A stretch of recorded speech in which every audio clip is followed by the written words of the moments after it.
So you're just getting started with Guild Wars 2, and you keep seeing all these different stat numbers and all these pop-ups, and you have no idea what any of them mean. I mean, what the heck is resolution? Alright, well, I'm gonna break this down for you. This is the complete guide on stats, boons, and conditions, and how you can build out your character using this information.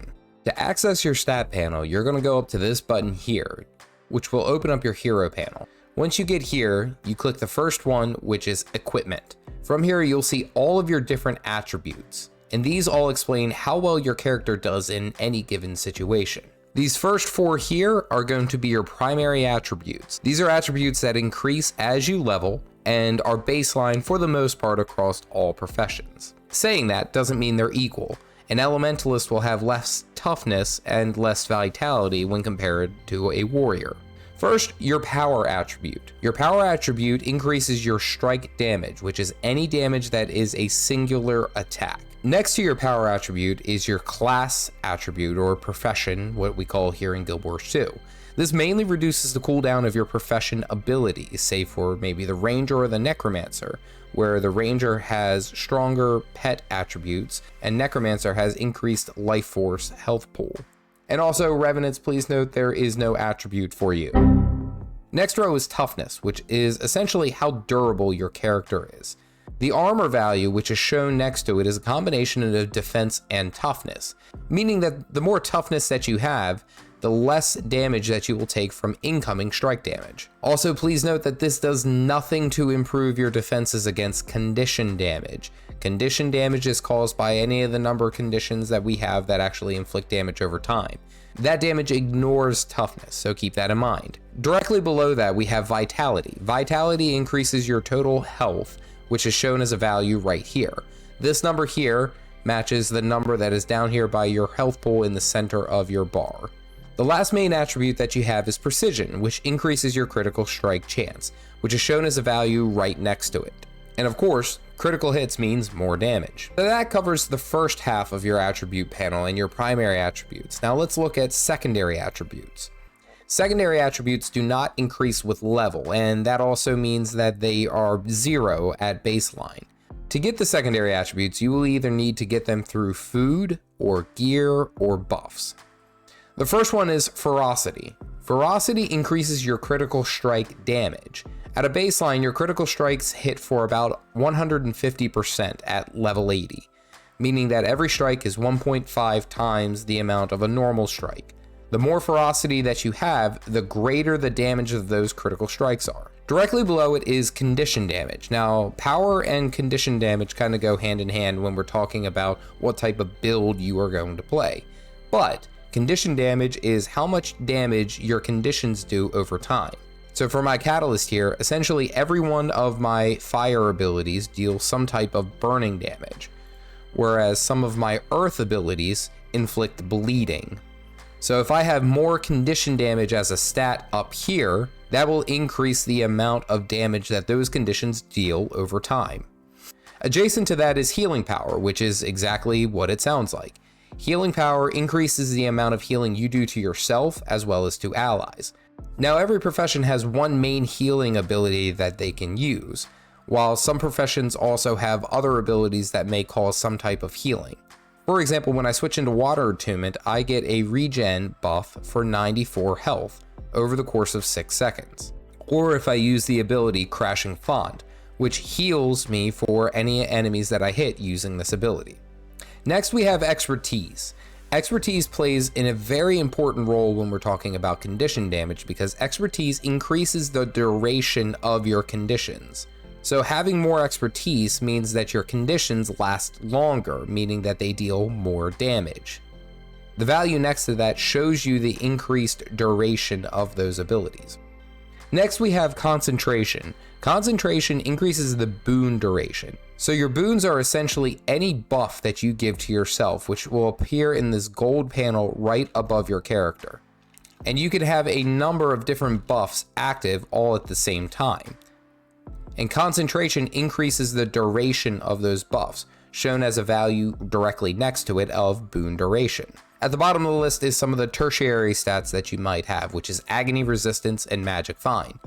Agony resistance really only applies to an endgame mode called fractals, which is scalable dungeons that are essentially more and more difficult and require certain levels of agony resistance to deal with the incoming agony damage. Agony is a scaling debuff that increases with damage over time as you go into higher level fractals, meaning that your character is going to require higher agony resistance to maintain and survive those higher levels. And lastly, Magic Find is just that. It increases your chance to find more rare items. Now talking specifically about your boons, you can have a number of boons active on you at any given time.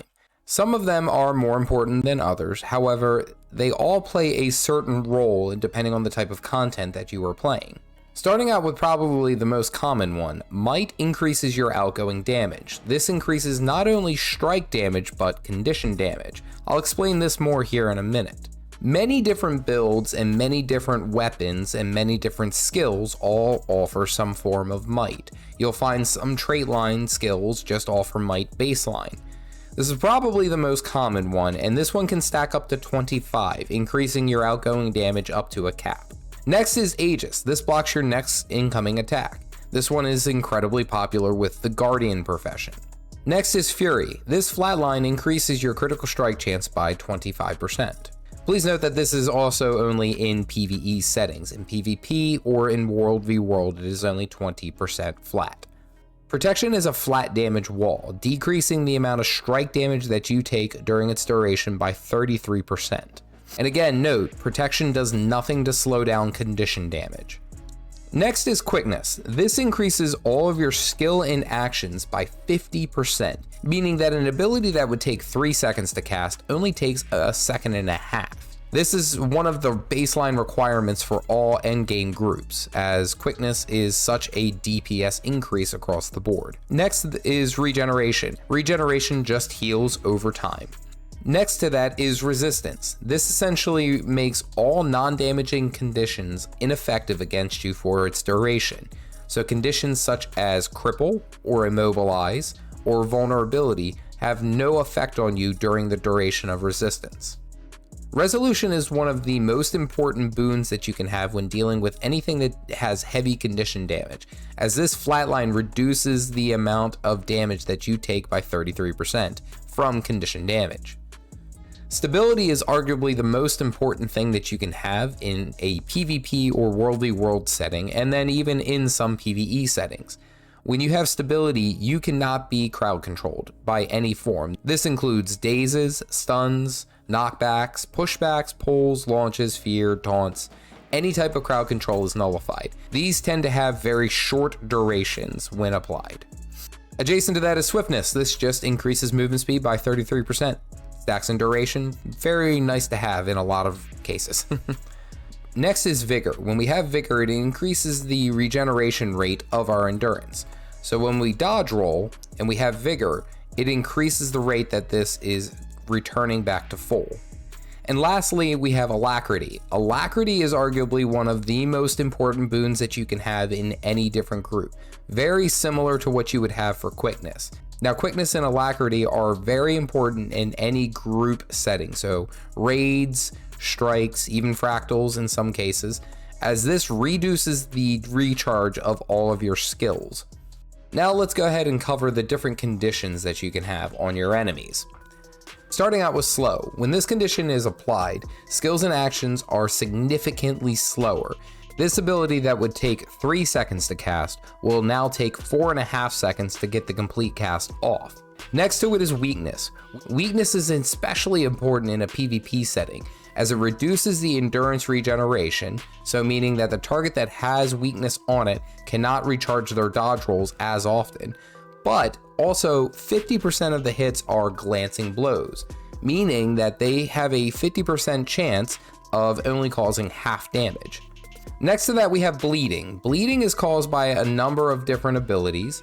So for my Hammer Catalyst, we have the Bleeding Ground Pound ability, as well as the Whirling Stones that cause bleeding over time. Now this stacks intensity. So as I am applying more bleeds to the target, the number slowly increases, causing more and more bleed damage as I go through.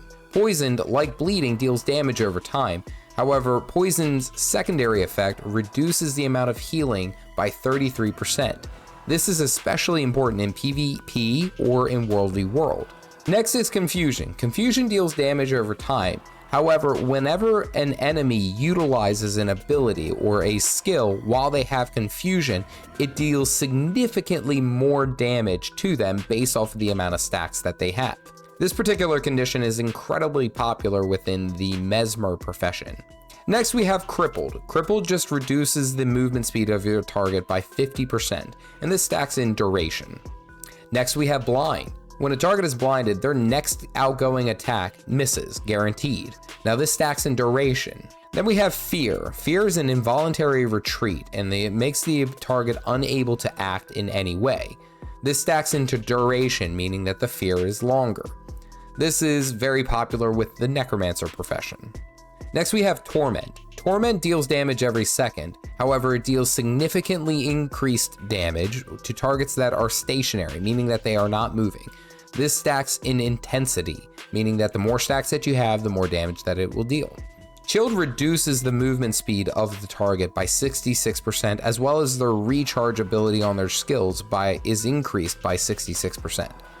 So this ability that would normally take 10 seconds to recharge, if I were chilled, it would take 16 seconds to recharge, not 10. Next we have is Taunt. Taunt is not featured here on this golem, but Taunt is a condition that forces the affected targets to run towards the taunting character. This, in a sense, acts like fear. Vulnerability is probably the most common condition that you can have across any of your professions. Vulnerability increases the damage and condition damage that the target takes up to a cap of 25. This stacks in intensity all the way up to that cap. Burning is the last damage dealing condition. Burning tends to only apply for a very short amount of time, but deals significant spike damage, and it is very popular in the Guardian as well as the Elementalist profession. And lastly, we have Immobilization, which roots the target at their given location, making them unable to move. Now this stacks into duration, so it can be applied multiple times to make sure that the target doesn't move at all. As a general rule of thumb, when choosing your gear, especially at endgame, you have quite a number of different stat styles that offer a whole bunch of different ways to go. Now, when we talk about strike damage builds, or what we call power builds, the most popular is of course going to be the Berserker's gear set, which focuses on power, precision, and ferocity, all the most important stats for any type of power build. But if we go with full Berserkers, we also tend to have less health, less defenses, and kind of leave ourselves open. So in that sense, if we were looking at a pure power build, it would be beneficial to have a number of Berserkers, but then also some of the Marauders, which Marauders also add a little bit of vitality at the cost of power, precision, and ferocity. This gives you a little bit more survivability.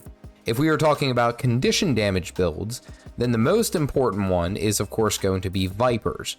Viper increases power and precision, but also adds condition and expertise, which condition and expertise being a bit more difficult to acquire as it can only be acquired by gear or buffs. Now this one also does not offer any type of vitality or toughness, and pairing it with the Carrion isn't always a bad option, as this gives you quite a bit of vitality when you're looking at it in this regard. But without a doubt, the most important one, if you are unsure, in a situation where you are looking at open world type content, where you are not grouping up with people, or if you do, it is open world meta, or even in the wildly popular World v World. When we look at open world style content, Celestial tends to be the very best choice that we can have. This increases all of our attributes across the board, meaning that my Elementalist can survive in a number of different situations without having to worry about if my health pool is too low, or I don't have enough toughness, or healing power isn't there. Celestials overall is a great choice for those who are unsure about where they should go and just want to enjoy the open world. For those who are trying to play support and want to focus on healing allies and playing that particular role, Minstrels tends to be the best choice that you can go to, as healing power increases the overall healing that you'll do, and then concentration increases the duration of the boons that you apply. Now, another good choice is the Harrier set, which increases power, healing, and concentration. However, you do lose toughness and vitality. But I implore you, scroll through and find what type of character that you want to play, and you'll find the stat values that work best for you. So if you're still new to the game, there's probably still a lot of questions that you might have. So here's a couple of things that I wish I learned earlier in my Guild Wars 2 playthrough. Stay caffeinated, folks.